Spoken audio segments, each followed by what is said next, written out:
Welcome to the Anti Average Podcast. Listen, I'm thankful that you have chosen to take time to be with me today. My name is Justin Carrico. My whole goal of this podcast is to help you stick it to the status quo. What I mean by that is, I want to provoke you towards your potential. If you believe that you can do more, that you can be more, that you can achieve more, then this podcast is for you. I just want to be able to help you to share tips or advice or wisdom or whatever you may consider it to help you do something more in your life and achieve more and be more. Today, I want to share a little bit of a story leading into what we're going to be talking about today. And it's going to be really how to reset your rhythm of rest. Recording this right now, it's the beginning of summertime. It's such a great time to really think about rest. Most people go on vacations with their families or whatever it may be. So, I want to share a little bit about that. About 5 years ago, the organization I lead, we had just signed a lease on a building. It was our first building that we were moving into, and we had just signed a lease on it. And we knew we needed to get into the building as fast as possible. But this building, it was a metal building. It was an empty shell kind of building. And so there was a lot of work to be done. I mean, we had to build walls. We had to lay out even the walls, had to put in drop ceilings. We had to do all this stuff. And again, the faster we could get in there, the better. So as a leader, I took it upon myself, trying to learn how to build walls. I'd work with a team learning how to build walls, and then I would try to finish them maybe when they left, or learning how to do the drop ceiling. And then I would be here until midnight, right? I'd be like 10 o'clock at night. I'd go to the gas station across the road, get a soft drink and get a personal pizza or something like that. I end up working till midnight or 1 a.m., go home, try to grab some sleep. I'd wake up at like 3 or 4 in the morning and think, you know what, I need to go and I can go ahead and get a little more headway on this project. And so I'd come in and I'd be working long before 7 a.m. And then maybe somebody else would show up and they'd start helping again. I did this for like 6 to 7 weeks, maintaining this unhealthy rhythm of living life and trying to get some things done and be productive as possible. And what happened is I ended up being hospitalized, having IV fluids because my body had just said, I am done. Now, I don't know if you can relate to that. Maybe you've had seasons that you've walked through some stressful times and you've done everything you possibly can. You're packing in your schedule, whatever it may be. Or maybe I'm the extreme case. But today I want to share with you how to get more done without compromising your health or your family. Again, I'm calling this how to reset your rhythm of rest. There's tons of research on how much sleep we actually require each night to be our best. I came across one guy. His name is Professor Matthew Walker. He's from Berkeley. I love the way he put it. Failing to get adequate sleep is worse for your work performance than showing up drunk. Now, hearing that or putting it like that for me really just opens my eyes to how crucial rest is for me to be my best. I think many of us would admit or say that if we don't rest well, we just struggle the next day, right? Maybe you come in and you don't think as clearly, or you're a little grouchy, or maybe you tend to be short with people. I think we'd have to admit if we don't rest well, we aren't our best and we struggle the next day. When I was thinking about that, two things kind of came to my mind. Number one, the golden rule.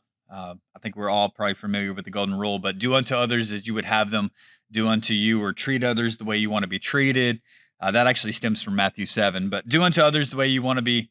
I want them to do unto you. I also thought about the great commandment, as it's called.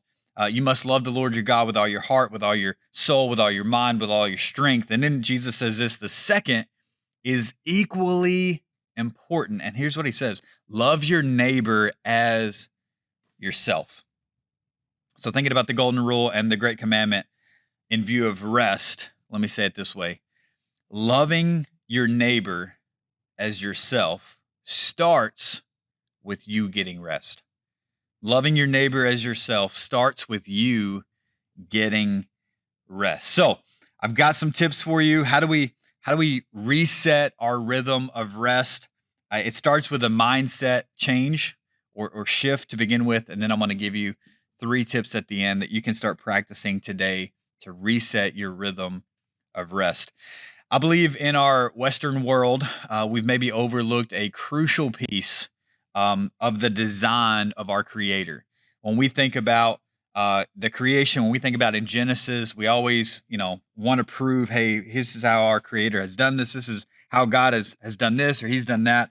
And maybe we miss a crucial piece when it comes to productivity and even when it comes to the way we think about our day. I want to show you what I mean. I want to take you back to Genesis where the world was perfect, right? This is before sin. We're going to be in Genesis 1. Before sin entered the world, before things have gone awry, before the design was thwarted or thrown off.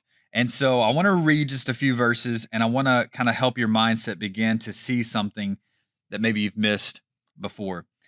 Genesis 1, I'm just going to read a few verses, not going to be long here, but it says, in the beginning, God created the heavens and the earth. The earth was formless and empty, and darkness covered the deep waters. And the Spirit of God was hovering over the surface of the waters. Then God said, let there be light. And there was light. And God saw the light was good. Then He separated the light from the darkness, and God called the light day and the darkness night. And evening passed, and morning came, marking the first day. I don't know if you caught it there. Let me read a few more verses and see if you catch it this second time. Verse 6 says, then God said, let there be space between the waters to separate the waters of the heavens from the waters of the earth. And that's what happened. God made this space to separate the waters of the earth from the waters of the heavens. God called the space sky. And listen to this. And evening passed and morning came, marking the second day. I don't know if you noticed there, but at the end of each day, or the way that it calculates a day, it says evening passed and morning came. Because of this wording, the Jewish calendar actually starts a little different from ours. You see, they start their day actually at sunset. So the beginning of their day starts at sunset. The first things that Jews do is they rest to prepare for the rest of the day, which is morning and then noon. So let me show you the difference. Our view would say, let's wake up, work as hard as we can, try to prepare some kind of supper. If we can squeeze in a little bit of family time, we're going to, and then we're going to fall asleep fall into our bed, exhausted, and try to just recover from the day. God's design, based on what I see here with evening and then morning, God's design says spend time with your family and rest first. Then wake up and do your best work.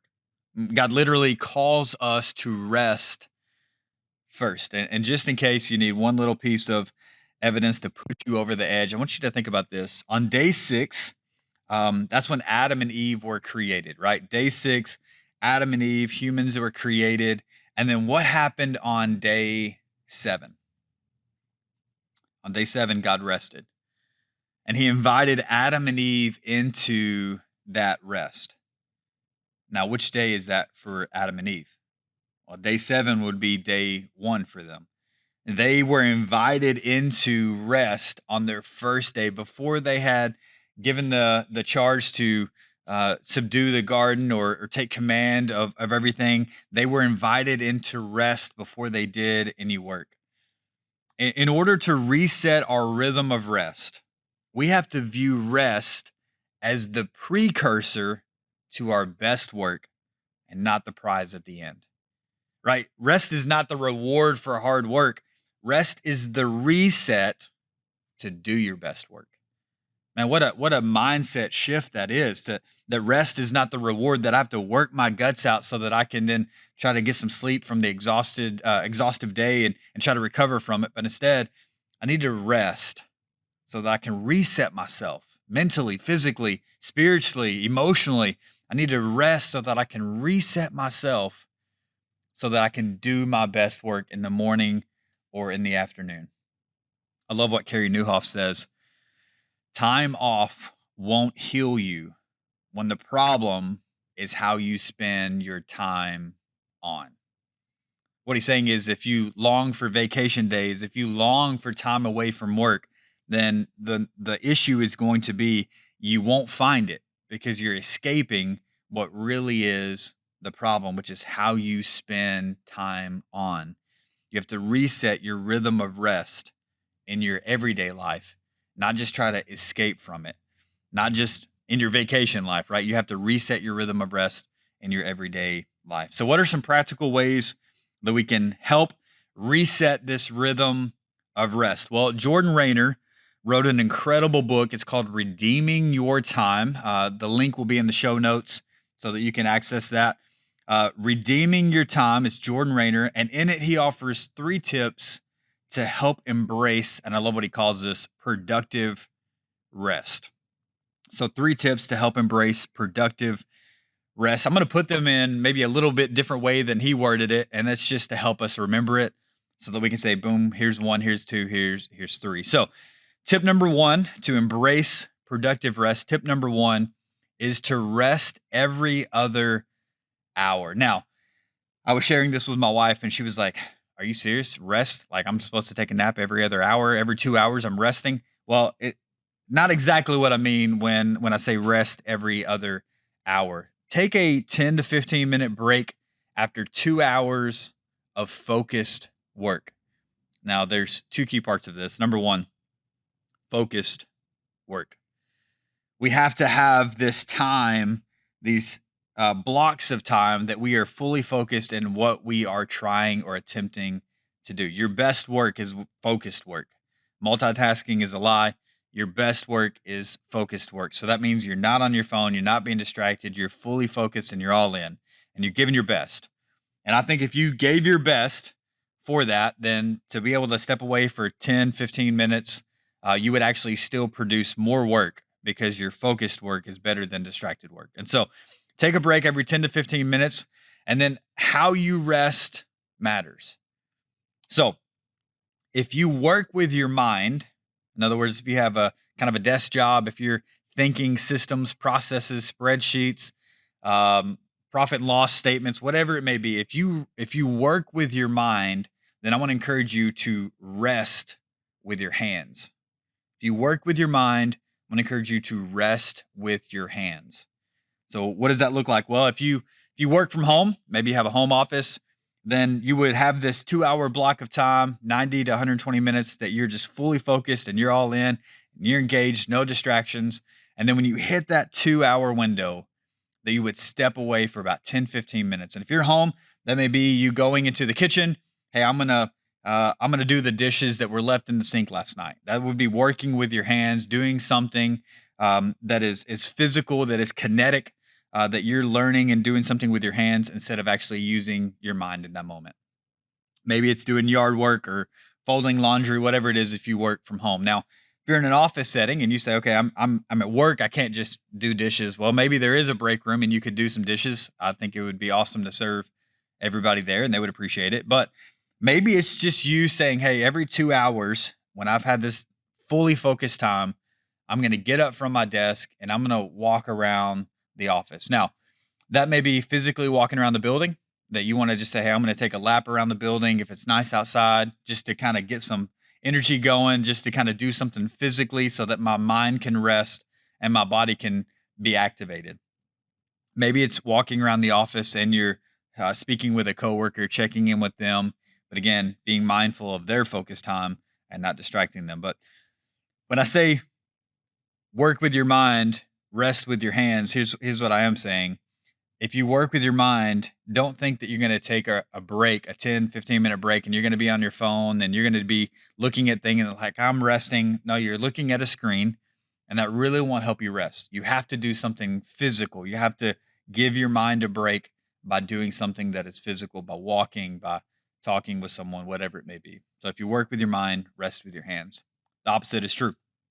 If you work with your hands, rest with your mind. So maybe you're a carpenter or a general laborer or whatever it may be, and you're working, doing something physical.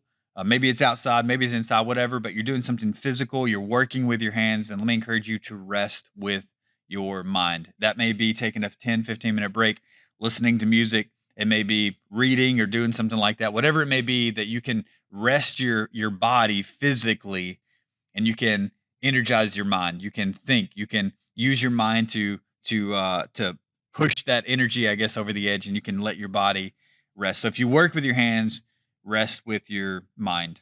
That's tip number one. Rest every other hour. Every 2 hours, you're stepping away for 10 to 15 minutes and say, okay, I know that my mind needs a break. I'm going to walk around the building. I'm going to do something physical. I'm going to do the dishes. I'm going to fold laundry, whatever that may be. Rest every other hour. Tip number two. Tip number two for productive rest would be rest every night. Now we know this, right? We know we need to be getting more sleep. We know that how we sleep at night matters. We know we're supposed to get 8 hours of sleep, and maybe you're like me and you're like, well, I don't need 8 hours of sleep. I actually wake up worse when I have 8 hours of sleep. That may be true for you. Maybe the number is 7, but the truth of it is, most people get 20% less sleep than they really think they do. You sleep 20% less than you really think you do. So here's what I'm going to encourage you with when I talk about rest every night. Create an 8-hour sleep opportunity. Now the key word there is opportunity, right? You may not sleep for 8 hours. I rarely sleep for 8 hours unless something is just really happening there. But in my best, I wake up energized, ready to go, ready to attack the day because I've rested well. And for me, that may be 5 hours, it may be 7 hours, whatever it is. But when I can tell the energy is there, I can tell that I've reset when I wake up and I'm just ready to attack it. And so create that 8 hour sleep opportunity. Go to bed the same time every night. Just tell yourself, hey, this is a rule in my life or a law in my life. I'm going to go to bed at the same time every night. Start shutting down a little before that, right? You can't be doing all these things and then say, oh, I'm just going to go get in bed. Maybe avoid caffeine, in the afternoon. If it's keeping you awake at night, avoid that. I've heard make your bedroom as dark as possible and as cold as possible. If you're married, that's hard to do sometimes, but make your bedroom as dark as possible or as cold as possible. Will you sleep 8 hours? Maybe not, but give yourself a chance to do it, because you have to remember this. This prep to go to sleep at the same time, to rest, is prep really to do your best work the next day. Again, starts the night before, evening, and then morning and noon. Rest every night. Tip number 3 for productive rest. Rest one day a week. Rest one day a week. For me, this is my largest struggle, to actually wake up and say, hey, I'm not going to do any work today. Today, I'm not going to check email. I'm not going to work on some kind of project. I'm not going to come up with ideas. I'm not going to read for growth even, right? To actually rest for the day. For me, I have the same rhythm or the same routine every single day when I wake up. I have certain things that I just like to do, and it's starts with coffee, it's reading, it's spending time just alone and quiet, and I love to do that every single day, and that usually leads into some of my best work. For me to shut down and say, hey, I'm not going to do this on one day a week. I'm not going to work. I'm not going to think about these things. I'm going to rest from it. And I'm going to encourage you even beyond that. Truly try to even get like the household chores done, where you're not saying, hey, I'm going to rest from work, but I've got to do all these things around the house. I've got to work around the house. I've got to clean. I've got to do laundry. I've got to do all this stuff. Try to get all that done in those 6 days, and take one day that you truly rest for the week. One day just to reset everything. Enjoy the gift of rest. Enjoy the gift of family. Enjoy the gift of friends. Be fully present with them and rest from everything else. I can promise you, if you will take that day to rest, the world continues on. Everything's going to move forward as if you were working. Everything's still going to go forward. Everything's still going to be spinning. You're fine to rest. And I would dare say you will end up being more productive the day you come back if you will take one full day off. If I had to sum this up, I want to encourage you with this. How well you rest determines how well you run in this life of faith. How well you rest. It's not how well you run, it's how well you rest. That determines how well you run in this life of faith. And the best way to love your neighbor as yourself is to rest and be the best version of yourself for them. Whether that be your family, whether that be your friends, whether that be your coworkers, the organization that you work for, the organization that you lead, whatever that is, the best way to love your neighbor as yourself is to rest and be the best version of yourself for them. Rest every other hour, rest every night, and rest one day a week. I want you to try these tips to reset your rhythm of rest and watch as you put these into practice. I want you to watch how your productivity increases. I know it seems abnormal. I know it seems backwards. Justin, you're telling me to rest and take some time, and I'm going to end up producing better work. 100%. You will. If you will rest well, your best work will emerge forward, and you're going to watch your productivity increase. Try these 3 tips over this next week or two and see just how it changes everything that happens in your life just by resetting your rhythm of rest. If you found this podcast helpful, I want to encourage you, please, please, please share it. Let other people come in contact with it so that they can grow as leaders and so that they can stick it to the status quo.